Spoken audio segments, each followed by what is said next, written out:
Hey, Paul here, speaking to you from a venue where I'm going to be giving a presentation here in just a couple of hours. But I wanted to take a few minutes and talk about the Louisiana Usufruct and just a couple of the reasons why a lot of people in Louisiana don't like it. It doesn't do what it is intended or what they intend it to do. So the first point that I'm going to talk about is, and I'm going to give you an example. Let's say a married couple has $1 million, and this becomes particularly difficult in a blended family situation. Husband and wife each have their own children. So let's say husband has 2 children, wife has 2 children, and husband thinks, well, I'm going to protect my children by giving my wife the usufruct of what I have in my will. And let's say, just to make it simple, they have $1 million, and husband dies, and it's community property. So the husband has $500,000, the wife has $500,000. Husband's will, I leave my wife the lifetime usufruct of everything that I own, and when she dies, I name my children as the naked owners. All sounds fine and dandy.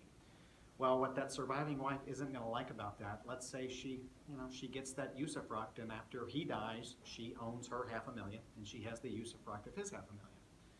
Now, let's say she lives for another 5, 10, 20 years, and during that time, she needs to spend some of the money that they produce together. And let's say she needs to spend $500,000. So when she dies years later, there's only $500,000 left because she needed some of the money to live off of.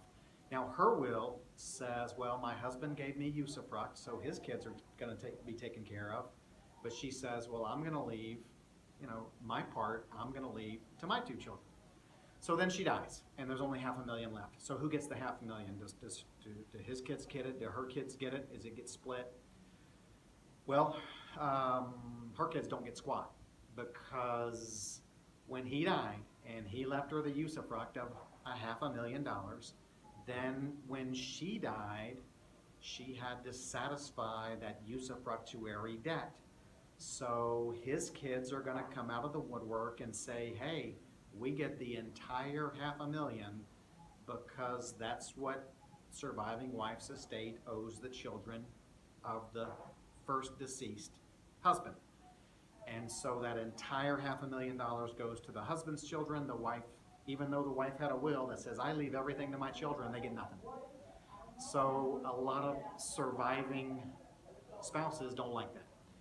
The second thing people don't like, and this applies in all circumstances, traditional marriages, blended families, oftentimes the husband or the first spouse to die leaves the usufruct of the home and other assets to the surviving spouse. And then after the first spouse dies, the surviving spouse often, for whatever reason, wants to sell the home. They want to move closer to other family, downsize, upsize, whatever. Well, under the usufruct provisions, that surviving spouse has to get the permission of the deceased spouse's children or heirs to sell that home. And sometimes that causes some friction because the children of the first spouse to die want to protect their inheritance, and so it can cause a big mess. Now, that can be perhaps solved by the husband writing a will saying, I leave my wife the usufruct of my home, and I also give her the authority to dispose of non-consumables. But even when that's in there, a lot of title companies, even when that surviving spouse goes to sell the home, the title companies require that the naked owners, the children of the first spouse to die, sign off on the sale, so same problem exists. So just a couple of things there that people don't like about that usufruct. What are some of the solutions? Well, in that first example where the surviving wife's children didn't get anything, maybe the husband should have left his half to a trust and said whatever's left out of that trust when the surviving wife dies goes to the children, so the wife still has her own assets to leave to the children. Gets a little complicated, but maybe you get the picture. And then there's other solutions around the usufruct, apart from the usufruct, which enable surviving spouses to have that ability to be able to just sell the home or sell other things without them having to get the permission or written permission of the naked owners of the first spouse to die.